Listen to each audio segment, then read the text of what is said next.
곧 교사가 일어나 예수를 시험하여 이르되 선생님, 내가 무엇을 하여야 영생을 얻으리이까? 예수께서 이르실 때 율법에 무엇이라 기록되었으며 내가 어떻게 읽느냐? 대답하여 이르되 내 마음을 다하며 목숨을 다하여 힘을 다하며 뜻을 다하여 주 너희 하나님을 사랑하고 또한 내 이웃을 내 자신같이 사랑하여나이다. 예수께서 이르시되 너희에게 달리었다가 이를 행하라. 그러면 살리라 하시니 그 사람이 자기를 옳게 보이려고 예수께 여짜오되 그러면 내 이웃이 누구이리까? 예수께서 대답하여 이르시되 어떤 사람이 예루살렘에서 여리고로 내려갔다가 강도를 만나니 강도들이 그 옷을 벗기고 때려 거의 죽을 것을 버리고 갔더라. 마침 한 제사장이 그들로 내려가다가 그를 보고 피하여 지나가고 또 이와 같이 한 레인도 그곳에 이르러 그를 보고 피하여 지나가되 어떤 사마리아 사람은 여행하는 중 거기 이르러 그를 보고 불쌍히 여겨 가까이 가서 기름과 포도주를 그 상처에 붓고 싸매고 자기 짐승에 태워 주막으로 데리고 가서 돌보아 주니라. 그 이튿날 그가 주막 주인에게 데나리오 둘을 내어 주며 이르되 이 사람을 돌보아 주라. 비용이 더 들리면 내가 돌아올 때에 갚으리라 하였으니 내 생각엔 이 세 사람 중에 누가 강도만한 자의 이웃이 되겠느냐? 이르되 자기를 베푼 자이다. 예수께서 이르시되 가서 너도 이와 같이 하라 하시니라. 아멘. 사랑하고 축복합니다. 저는 사람들이 가장 중요하게 생각하는 영생에 대해서 한번 오늘 생각해 보겠습니다. 왜 사람들은 영생을 소망할까요? 영원히 사는 것을 기대하고 살아갑니다. 그래서 예수를 믿든지 안 믿든지 다 죽음 후에도 새로운 삶이 있을 것이라고 생각을 합니다.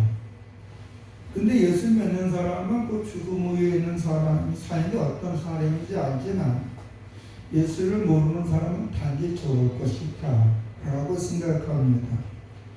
그러면 왜 사람들은 이렇게 죽음 후 영생에 대해서 생각할까요? 그것은 사람이 영원하신 하나님의 형상으로 지음받았기 때문입니다. 그런데 왜 그러면 사람들에게 죽음이 왔을까요? 그것은 죄로 말미암아 육은 흙으로 돌아가고 영은 잠시 동안에 영원한 형벌이 있는 지옥이나 영원한 기쁨이 있는 천국으로 갈라집니다. 그렇지만 이 육과 몸은 어느 일정한 동안에 분리가 됩니다.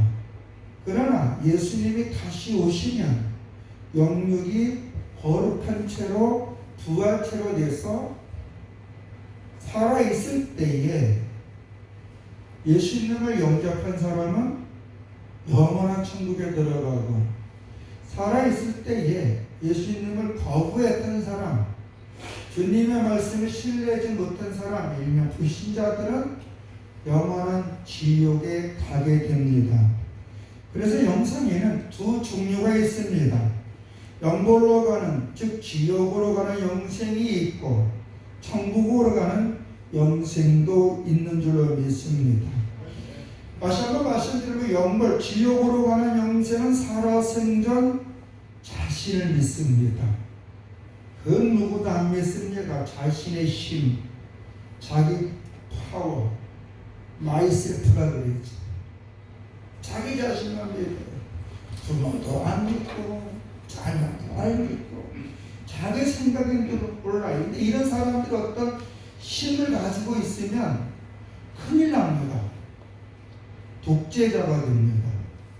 집안에서도 독재자가 됩니다.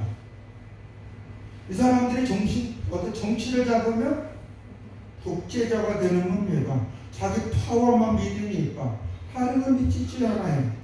즉 청상천하 유아독존이 되는 거죠.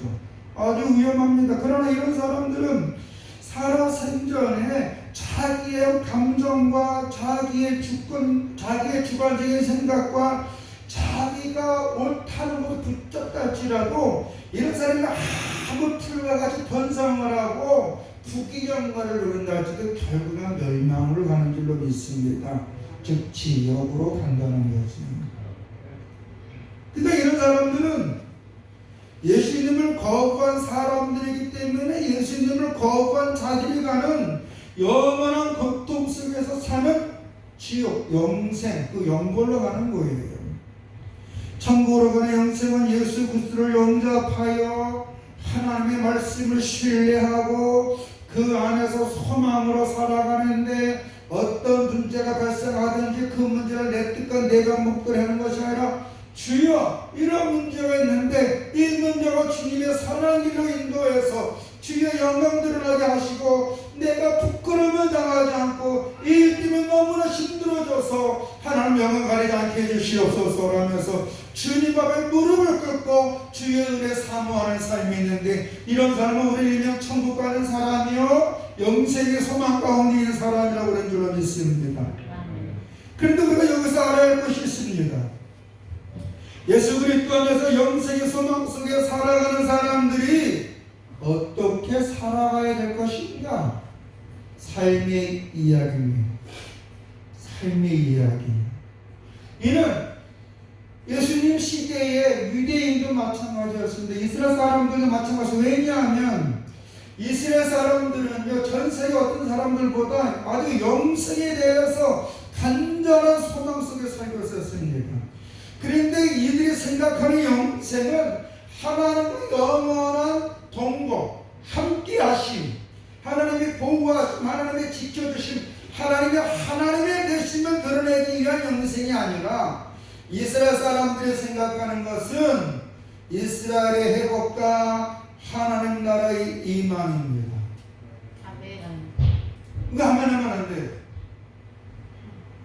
이스라엘의 회복이라는 것은 하나님이 말하는 이스라엘의 회복은 한 지역적인 국가가 회복되는 것이 아니라 여기서 하나님이 말하는 이스라엘은 하나님의 택한 백성들을 죄와 사망에 건진받아서 하나님의 백성이 되는 것을 얘기합니다.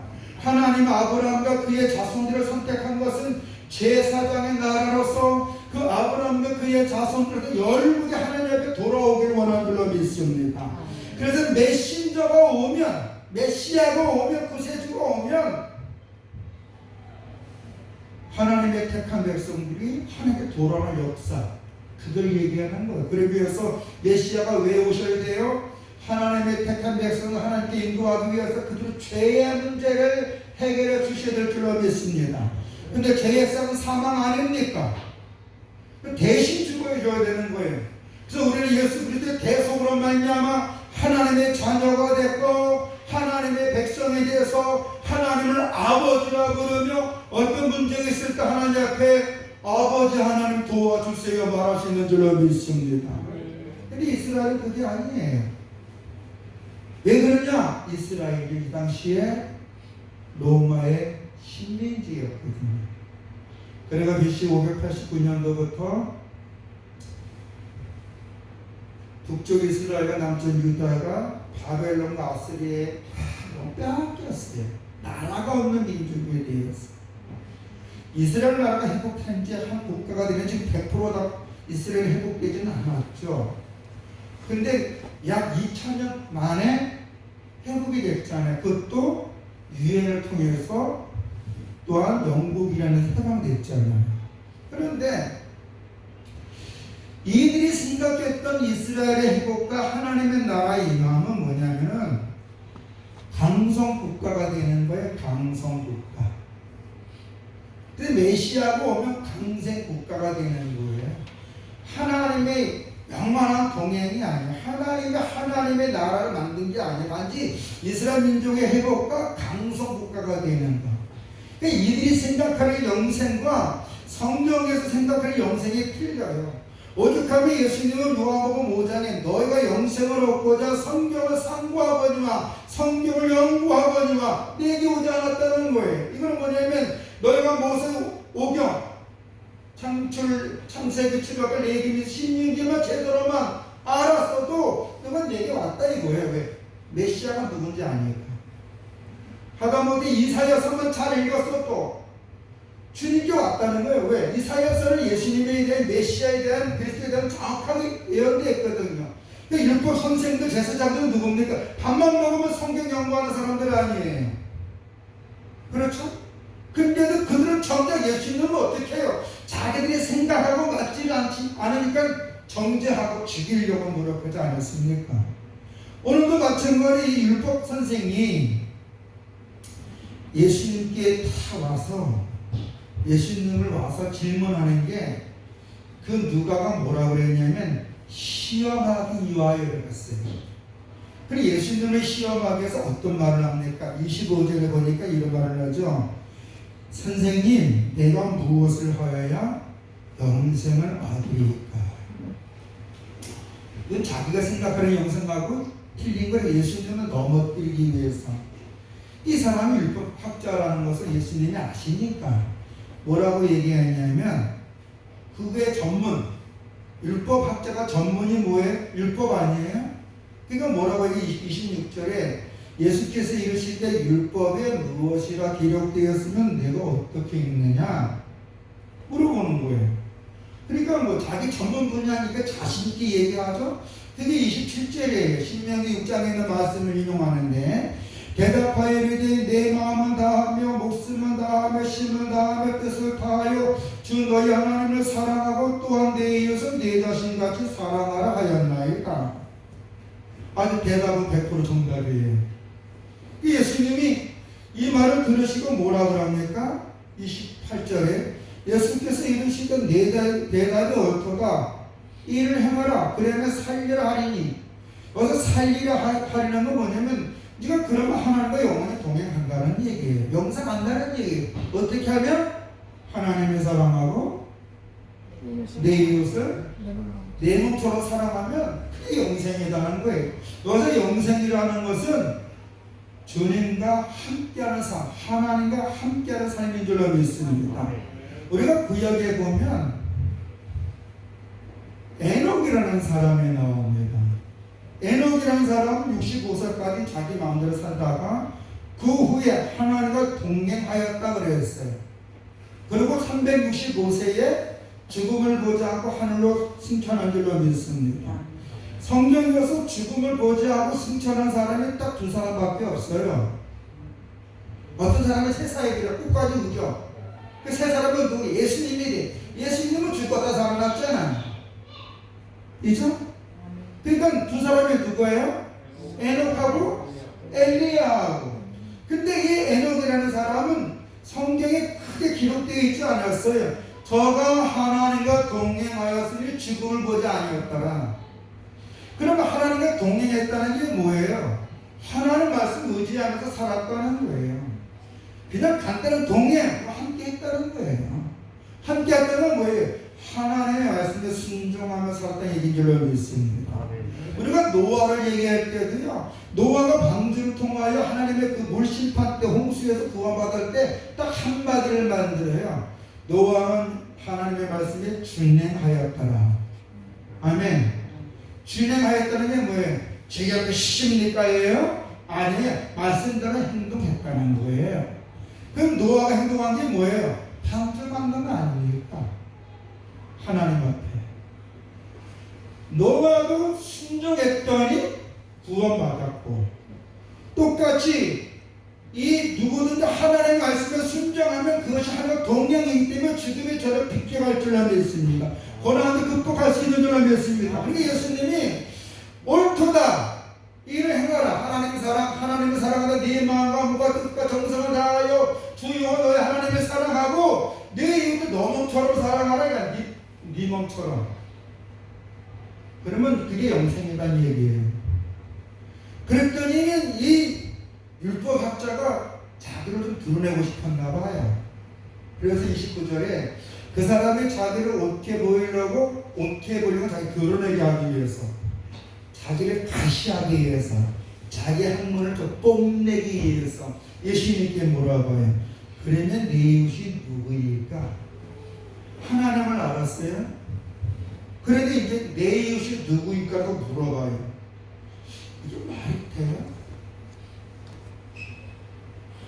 이 당시의 유대인들은 자신들의 만군의 여호와 하나님, 창조주시고 역사의 주관자이신 하나님의 선택된 백성이라는 자존감이 강했어요. 민족 우월주의에 빠졌어요. 그래서 이 사람들은 유대인이 아닌 이방 사람들 전부 다 쌍무시를 했어요.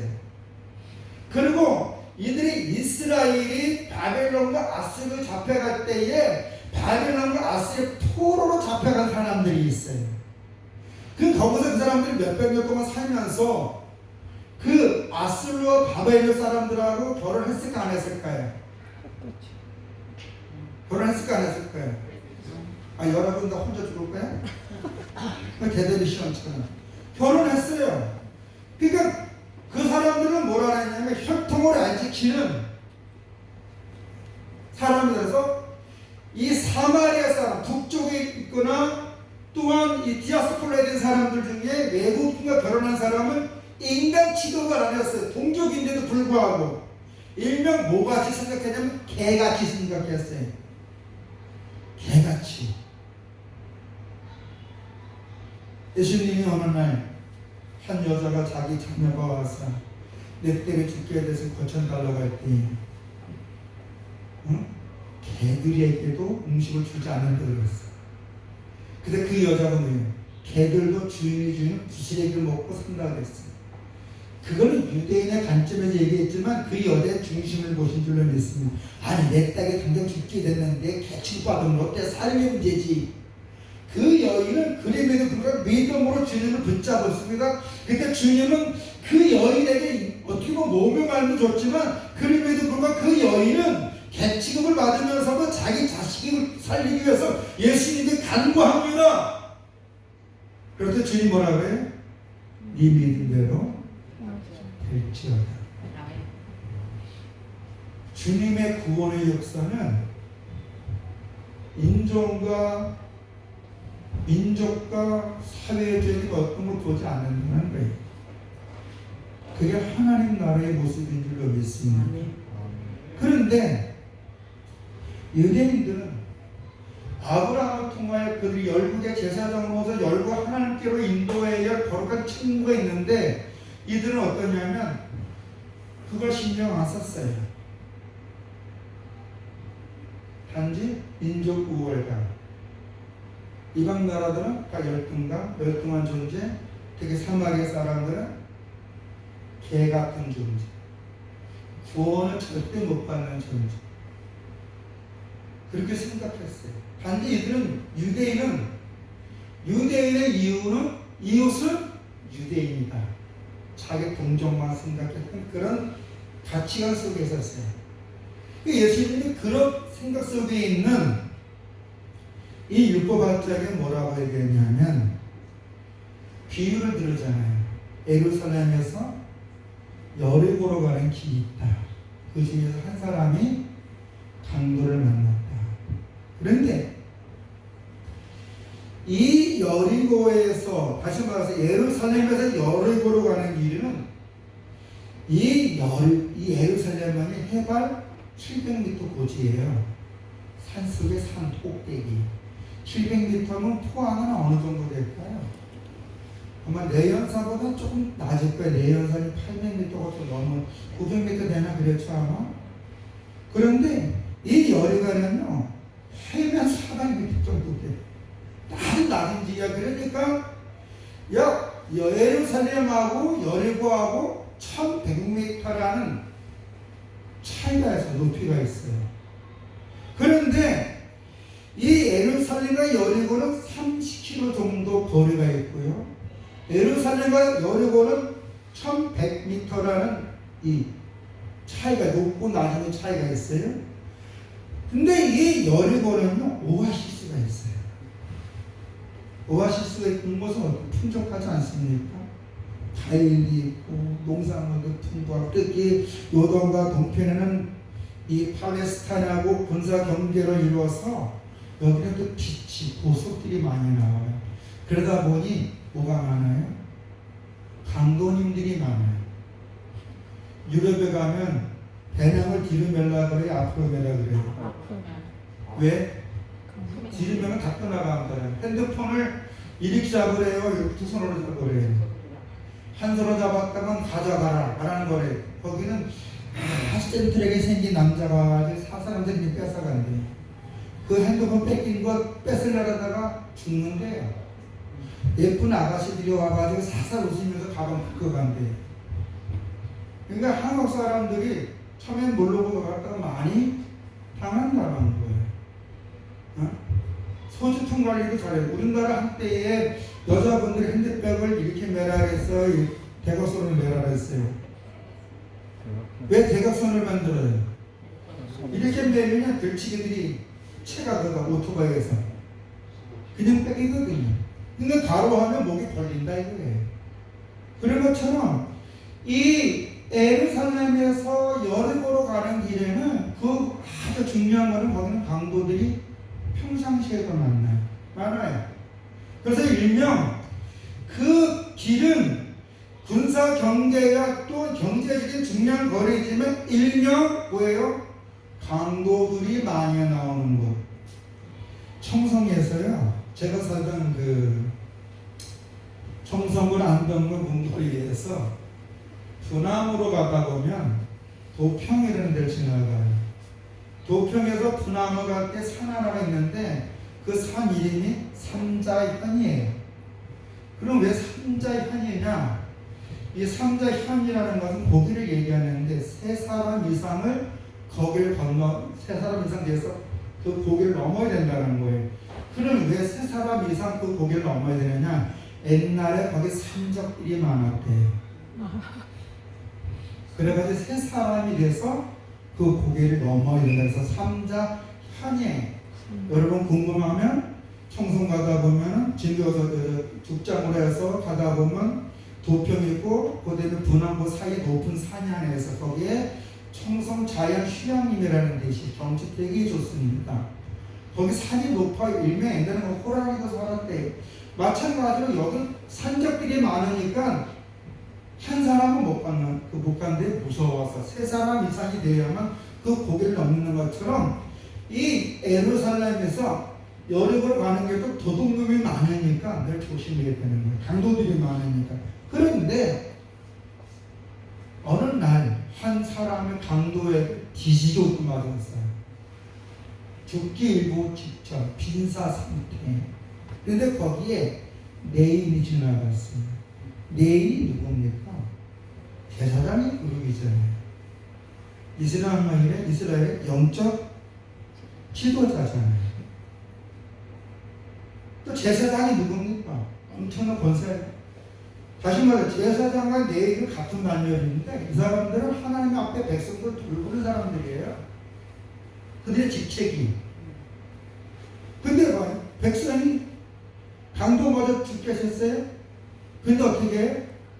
그냥 지나가요. 그런데 사마리아 사람이 여행 중에 그냥 지나치지 않고 나귀에서 포도주와 기름으로 응급처치를 한 다음에 그 사람을 자기 나귀에 태워서 여관에 들어서 하룻밤을 같이 지내요. 간호했겠죠? 그 다음에 나와 자기 갈 곳이 있나 보죠? 그러면서 여관 주인에게 돈을 지불하면서 내가 만약에 돈 지불은 부족하면 여행을 갔다 오다가 들려서 나머지 다 줄 테니까 이 사람을 돌봐달라고 부탁까지 하고 가요. 이 세 사람 중에 누가 강도 많은 사람에게 이웃이냐고 물어봐요. 그랬더니 율법학자가 적극적지근 했을 거예요. 왜? 사마리아 사람들은 자기들이 생각하기 어떤 사람이에요? 개 같은 사람이거든요. 자기들하고 뭐냐면 자기들의 선상에 놀 동족이 아니에요. 인간 이하의 쉽게 해서 인종차별도 그런 책. 왜? 조상은 같음에도 불구하고 혼혈하는 이유로 말이 안 되는 거죠. 우리나라도 인종차별이 있을까 없을까요? 있어요. 우리나라 좀 심각해요. 유럽, 미국 사람들의 인종차별이 심한 게 아니라요. 솔직히 우리나라 사람들 심각해. 저는 강원도 원주에서 그런 걸 많이 봤어요. 저 증민이 있어가지고 내가 말을 못해. 뻥을 못 쳐. 김우려 집사님이 목사님 뻥이 되니까. 우리 강원도 원주에는 태상동이라는 데가 있어요. 거기는 일본 사령부도 있고 그 미군 부대도 있어요. 거기에는 미군 부대를 대상으로 하는 술집 아가씨들이 많았어요. 그런 사람을 이름 뭐라 그래요? 예? 양공주라 그래요. 양공주. 이 뭔가 시켜서 판다고 해요. 그렇지만 또 정말 사랑해서 살아가는 사람들이 있거든요. 근데 그 중에서 백인하고 그 미국 군인하고 결혼해서 백인하고 나는 되게 이뻐요. 걔네들은 예쁘다 그러는데 흑인 혼혈하는데 개 취급도 안 해요. 엄청 심했어요. 혼혈아, 흑인 혼혈을 다녀요. 그거는 우리 원주방 그런 게 아니라 우리나라 다 그랬을 거예요. 가수 이순희 씨도 그 아픔 속에서 오죽하면 목욕탕 와서 자기 돈 가지고 자기 살아 벗겠대요. 벗기면 이게 하얘질까봐 그런 아픔 얘기를 하더라고요. 여러분 인종차별해서는 안 될 줄로 생각이 됩니다. 인생 있는 사람이 아니에요. 따지고 보면 사람 위에 사람 없고 사람 밑에 사람 없어요. 사람은 섬김의 대상인 줄로 믿습니다. 우리 그리스도인들은 모든 사람들을 존경하고 섬겨야 돼요. 그게 하나님 앞에 우리의 거룩한 책무예요. 해야 삶이에요. 근데 유대인들은 그렇지 않아요. 물론 교회에서 지금 그러지도 않아요. 오죽한 예수님이 성전에 올 때 돈이 있는 사람, 가진 사람 오면 교회에서 하고 거지들이 오면 내친다 그랬어요. 비건한 날에 미국의 어떤 교회에 그 교회 부임돼가는 목사님이 그 교회가 평상시에 성경적이니까 청교도 정신이다. 그래가지고 목사님이 그게 부임하는 성도님이 이제 그 원로 목사님하고 이분만 알아요. 장로들은 몰라요. 그러니까 그 처음 부임하는 교회에 인사를 갔는데 이 사람이 인사를 갈 때 대부분 우리는 좀 삐까삐짝하고 가잖아요. 근데 이 사람은 노숙자는 모습을 간 거야. 그지 산거지 해가지고 아마 며칠 동안 아마 머리도 안 깎고 세수도 안 했겠죠.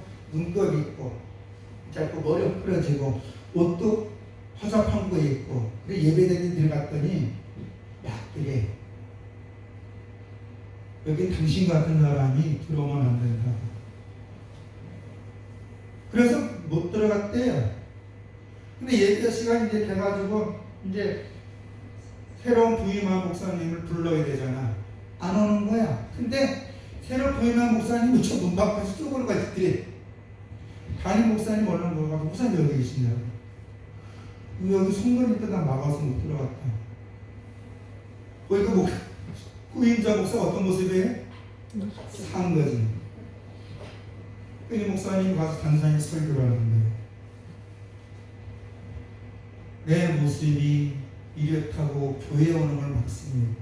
이게 사랑이 있는 교회입니까? 하나님을 섬기는 여러분입니다. 그러나 그 교회는 대성통곡했다는 거 아니겠습니까?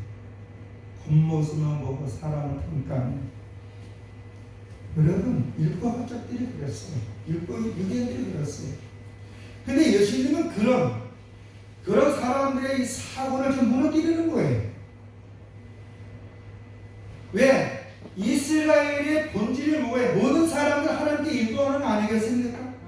여기는 잘난 사람 못난 사람 구별해야 되니까 안 해야 됩니까?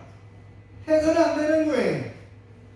그래서 이 예수님은 율법학자에게 내 이웃은 누구냐? 내 이웃은 누구나입니까? 라고 물어볼 때에 그 사마리아 사람을 비유하면서 강도 맞는 사람에게 이웃은 누구냐? 제사장이냐? 레위냐? 사마리아 사람이냐? 너희들이 개같이 sik격하는 그 사마리아 사람 물어보니까 이 율법학자가 마지 못해서 뭐라 그래? 37절에 자비를 베푼 사람입니다.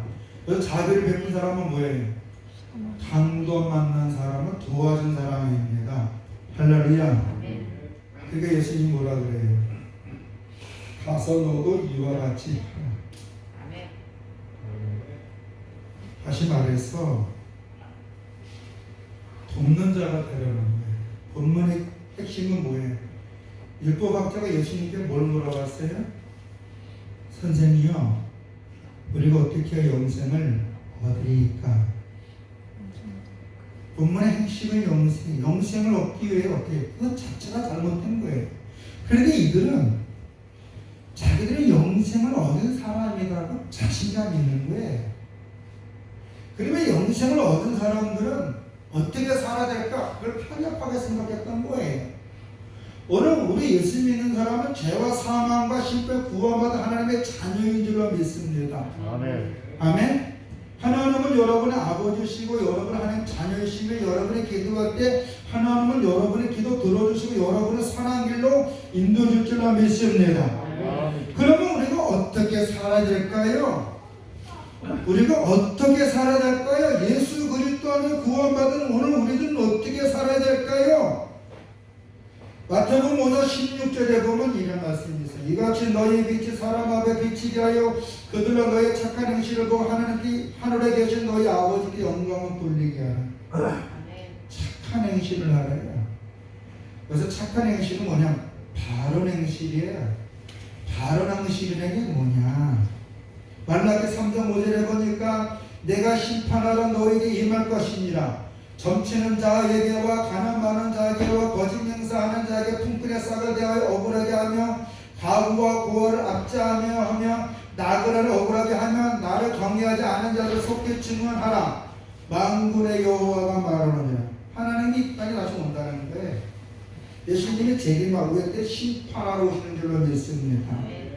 그러니까 우리 예수 믿는 사람들은요, 참으로 점치는 자와 가늠 많은 자와 거짓 맹세하는 자와 품꾼의 싹에 대하여 억울하게 하며,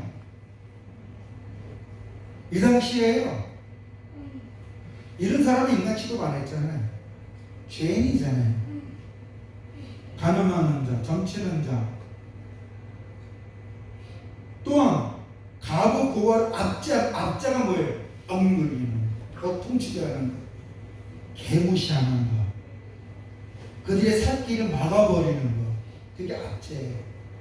나그네를 어룩하게 하며 나를 경외하지 않는 자에게 속히 증언하라고, 뭐냐? 심판하러 주님이 오신다는 거예요.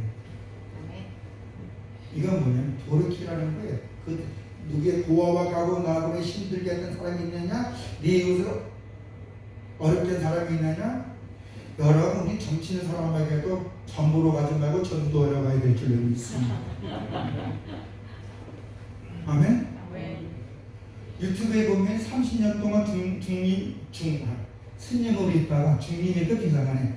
스님으로 있다가 예수 믿고 거듭나서 스님들만 찾아다니고 전도하는 목사도 있고요, 신부도 있어요. 무당으로 있다가요, 예수 믿고 무당들만 찾아가 전도하는 사람들이 있어요. 여러분, 사람의 형상이라면 지금 그거 어떤 행동성이 있다 할지라도 다 저들 예수 안에 전도해야 될 상인 줄로 믿습니다. 그러면 우리가 어떻게 해야 될까요? 그들을 무시해야 될까요? 아니, 일단 그들을 존중해줘야 돼요.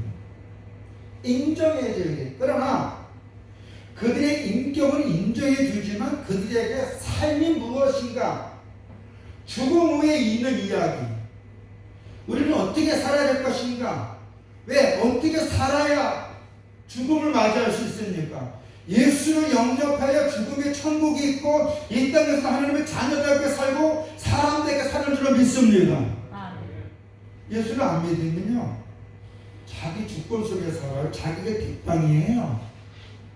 그래서 세상 법도 소용없어요. 얼마 전에 그 전철에서 마스크 안 쓴다고 그랬다가 그 사람은 우리 마스크 쓰라고 다 때렸잖아. 그럼 마스크 안 쓴 사람이 마스크 쓰라고 한 사람 때리면 순간 자기는 뭐 힘센 것 같이, 그러나 그 사람은 어디 갈까요? 벌금 물어요, 벌금. 어떤 사람은 60대 먹은 아저씨인데 약국에서 손님 마스크 쓰세요 그랬더니 뭘 던졌대. 마스크 쓰라는 게 잘못 아니잖아요. 그 마스크 쓰라 그랬다고 뭐 던져가지고 그 사람 벌금 1,000만 원 받았어요. 참 돈도 많아. 네?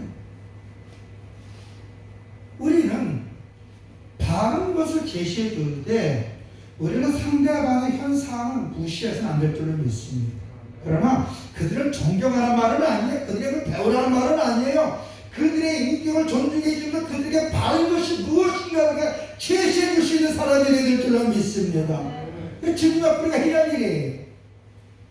그래서 마태복음 25장 33절에 보면은 나그네가 되었을 때 영접하지 아니하고 헐벗을 때 옷 입히지 아니하였고 병들었을 때 옥에 갇혀서 돌보지 아니하는 이거 뭐예요? 무시했다는 거예요. 우리 예수 믿는 사람은 다른 사람 무시해서 안 될 줄을 믿습니다. 예수님이 겉옷을 달라면 뭐 하겠어요? 속옷을 줘라. 오리를 가자면 힘있고 가라. 그와 함께하고 돕는 자가 되게 그를 의지하는 사람이 아니라 그를 돕는 자가 되라는 얘기인 줄 믿습니다. 왜냐하면 그럼 우리가 어떻게 그를 돕는 자가 돼요? 여러분, 하나님은 우리에게 능력을 주시는 줄로 믿습니다. 그렇게 만들어줄 줄로 믿습니다. 우리가 평상시에 하나님을 경외하고 믿음대로 살아가면 하나님은 여러분의 그런 위치를 올려줄 줄로 믿습니다.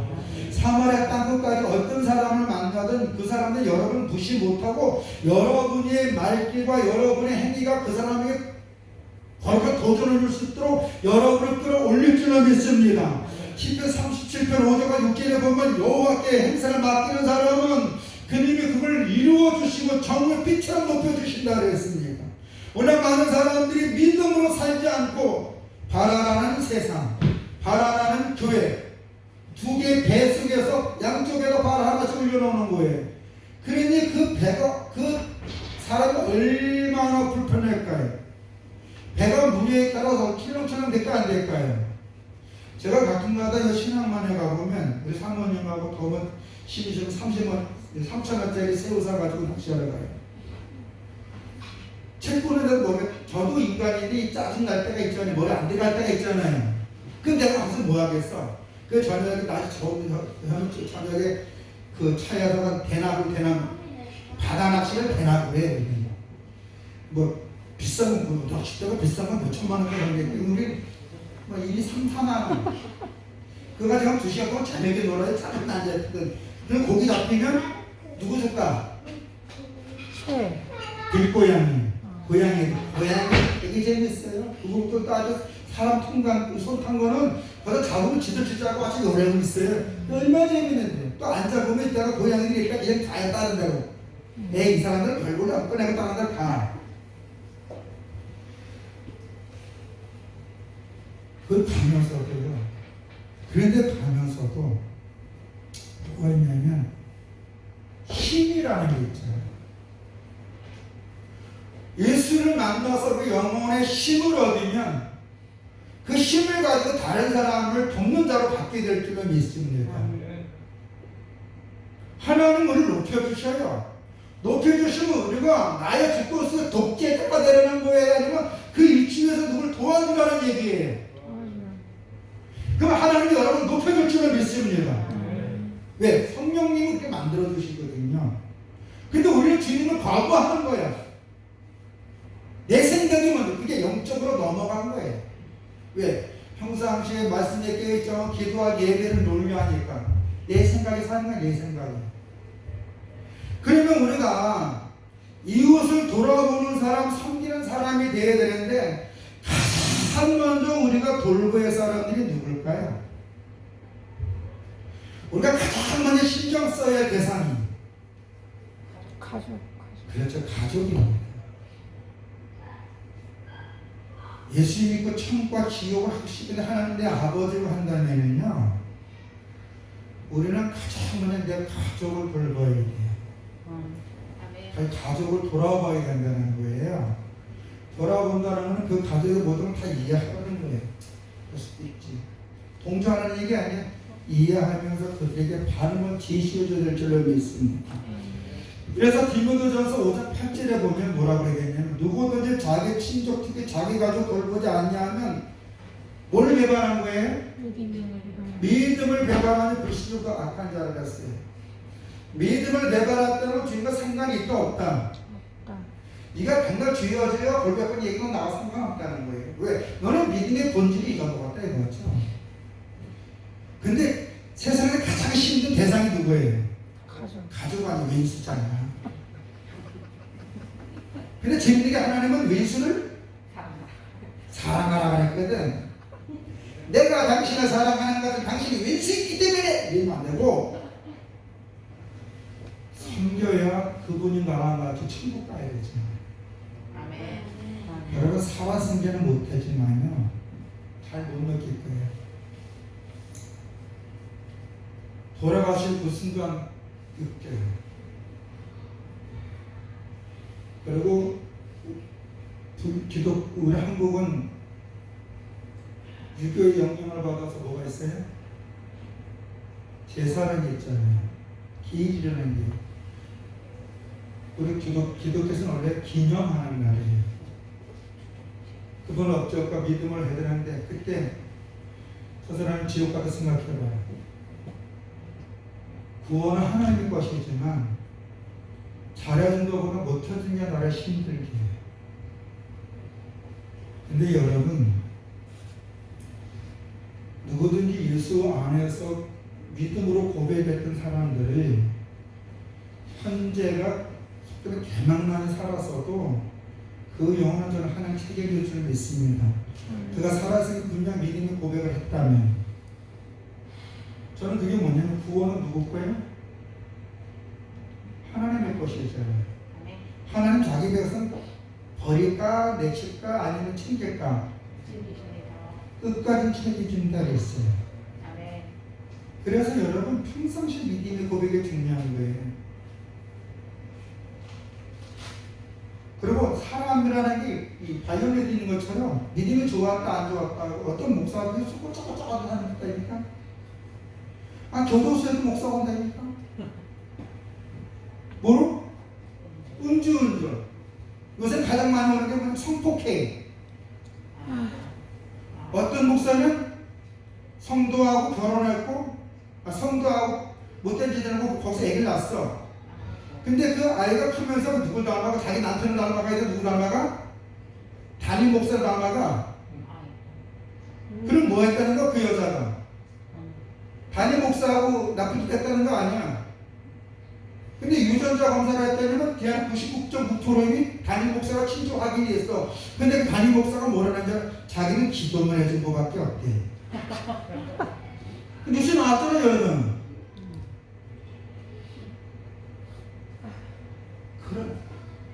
그런 인간들도 있어요. 그럼 우리가 어떻게 해야 될까? 천국과 지옥이 있고 영생을 얻는 오늘 우리들은 나로 인한 내 사랑하는 가족들을 구원할 수 있도록 예수 영접할 수 있도록 인정해주고 존중해주면서 그리스도를 해야 할 일만 하면 될 줄은 믿습니다. 덕을 베푸는 건 덕을 아멘. 선한 행위를 하는 그 원자가 바뀔 줄은 믿습니다. 내가 하나님 앞에 그 영혼을 붙잡고 기도하고 내가 그 영혼 앞에 하나님 앞에 내가 믿음으로 해야 일 하다 보면 그 각박했던 사람을 부드러운 사람을 만들고 하나님을 대적했던 사람 예수 믿는 사람 만들어서 나의 동력자가 되게 줄 줄은 믿습니다. 생각해보세요. 여러분이 사랑하는 가족이 죽어 지옥 간다고 한번 생각해보세요. 끔찍한 거 아니에요? 내 왼수라도 살에서 내 왼수라도 천국 가야 되잖아요. 내 아이 엄마예요. 내 아이 아빠인데 하나님은 나를 구원해 주신 것은 나로 인한 내 가족을 구원하기 위한 선물인 줄로 믿습니다. 그 예수 믿는 사람들은요 영혼을 소중히 봐야 돼요. 그리고 내가 하나님 해야 할 일만 하면 돼요. 그 나머지 역사는 하나님 한 줄로 있습니다. 강도 많은 사람 남편 영적으로 사단에게 공격당하고 사단의 노예가 되는 이게 맨날 술 먹고 맨날 담배 피고 엉뚱한 소리 하고 있잖아요. 그 성경에 거울로 보면 얼마나 안타까워 잘못된 거예요. 요새 젊은 사람들이요 요새는 10대가 가장 무서운 공포의 존재가 되어버렸어요. 그것도 초등학교 5학년 6학년 애들 특히 4학년 애들 민식이 법에 안 걸린다고 초코 하는 애들 몸은 어른이야. 아버지 얘네들이 지금 잘못된 정보가 들어가서 그런 애들을 옳은 길로 인도해야 될 줄로 믿습니다. 아멘. 싸가지 없는 애들 그러면 안 돼요. 우리 예수 믿는 사람들, 가정문에 내 사랑하는 가족들에게 선한 영향력을 끼쳤어. 그래서 같이 하나님 나라의 소망 속에 살도록 도와주고, 내가 좀 복을 받았다 하면 내가 가끔 가지고 가지고 이웃에 힘든 사람은 돌보는데 돕는 자가 되길 줄로 믿습니다. 그러면 저는 이런 소리를 들을 거라고 봅니다. 착하고 충성된 종아 수고했다. 주님께 받을 줄로 믿습니다. 이런 사람들은 생전에도 존귀한 자로 주님 언제나 쓰게 될 줄로 믿습니다. 그러면 저는 여러분은 그렇게 될 줄로 믿습니다. 여러분의 앞날에 하나님께 쓰임받게 될 줄로 믿습니다. 그리고 젊은 사람들 그렇게 될 줄로 믿습니다. 기도하겠습니다. 좋으신 주님 감사함을 드립니다. 우리가 예수 그리스도 안에서 어떻게 살아야 되겠습니까? 내 이웃을 내 몸처럼 소중하게 여기고 그들에게 소망을 주는 저희가 될 수 있도록 하나님 아버지 부에서 성령 우리와 함께 하시니 우리 성도님들을 강건케 해주시옵소서. 저들에게 은혜와 은총을 덧입혀 주시옵소서. 이웃을 향하여 사랑하는 가족들을 향하여 넉넉한 마음을 갖고 그들을 이해하고 품어서 그들에게 주님의 사랑을 나눠줄 수 있는 은혜도 주시옵소서. 예수님 이름으로 기도드려사옵나이다. 아멘. 아멘. 찬송가 144장입니다.